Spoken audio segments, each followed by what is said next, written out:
सो है गाइस, आप लोगों को आजकल की ताज़ा खबरें तो पता ही है। आप लोगों को पता है कि रशिया और यूक्रेन के बीच में एक वॉर छिड़ा हुआ है, एक फाइट हुई है। क्या आप लोगों को पता है वो फाइट किसके लिए हुए?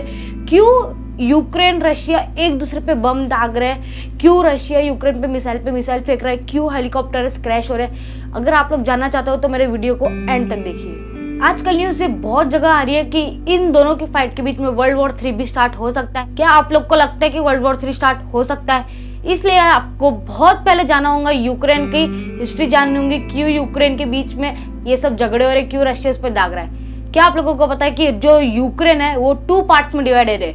एक पार्ट है उसका प्रो वेस्ट, जो कि यूएस के जो लैंग्वेज है उसका कल्चर फॉलो करता है, और एक होता है प्रो रशिया साइड।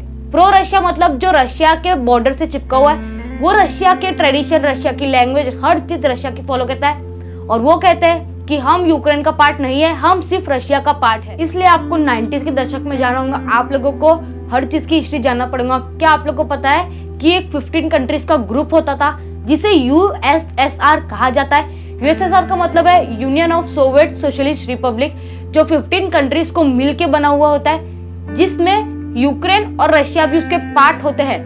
फिर 1990s की बात आई, तब ये 15 कंट्रीज अलग अलग तरीके से डिवाइड होना शुरू हो गई थी। फिर 1994 में कुछ ऐसी बात आई जब जो यूएसएसआर था, जो 15 कंट्री से बना है, वो पूरे 15 कंट्रीज अलग अलग पीस में डिवाइड हो चुका था।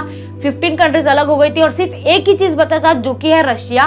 फिर वो भी खत्म हो गया और यूएसएसआर अब थी ही नहीं। फिर यूक्रेन में जो प्रो रशियन एरियाज थे, वहां पे रिबेलियन ग्रुप्स बनना चालू हो गए थे जो अगेंस्ट थे यूक्रेन गवर्नमेंट के।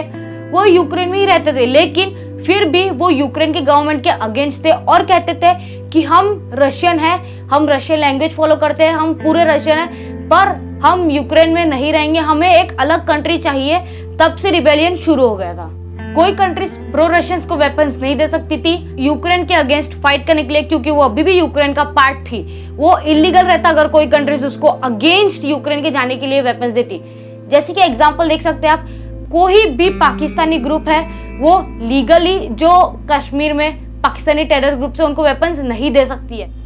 कुछ ही दिनों पहले रशिया ने जो यूक्रेन के पार्ट्स है लुहांस्क और डोनेट्स्क, उनको इंडिपेंडेंट घोषित कर दिया है। अब वो यूक्रेन के पार्ट नहीं है, अब वो इंडिपेंडेंट है। तो अब कोई भी कंट्रीज इन दोनों रिबेलियन ग्रुप्स को या इन रिबेलियन स्टेट, जो भी कह सकते हैं आप कंट्रीज को, उनको आर्म्स, वेपन्स, गोला बारूद कुछ भी प्रोवाइड कर सकती है। अब आप उनको न्यूक्लियर वेपन भी प्रोवाइड कर दोगे तब भी यूक्रेन उस पर कुछ नहीं कर सकता। बस यूक्रेन अपनी आपत्ति जता सकता है, पर यूक्रेन उन पे कोई एक्शन नहीं ले सकता, क्योंकि अब वो इंडिपेंडेंट है। आप लोग में अपने देख सकते हैं, यूक्रेन के बाजू में आती है पूरी नॉर्थ यूरोपियन कंट्रीज, और उसके बाजू में आता है अटलांटिक ओशन, और उसके बाद आता है नॉर्थ अमेरिका। आप लोग जानते हैं कि इन सारी कंट्रीज, यूरोपियन कंट्रीज और नॉर्थ अमेरिका ने एक ट्रीटी साइन की होती है जिसका नाम है नाटो। नाटो का मतलब है नॉर्थ एटलांटिक ट्रीटी ऑर्गेनाइजेशन। इसमें टोटल 30 कंट्रीज पार्टिसिपेट करती है। आप लोग जानते हो कि नाटो में 30 कंट्रीज होती है।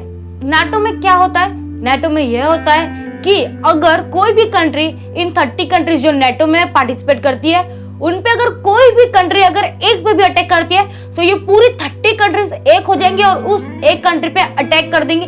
इसका मतलब है अगर आप एक पे हाथ उठाओगे तो आप पे 30 लोग वार करेंगे। ये जो नाटो ट्रीटी है वो यूके, यूएस से शुरू होते होते पूरी यूरोपियन कंट्रीज तक आती गई।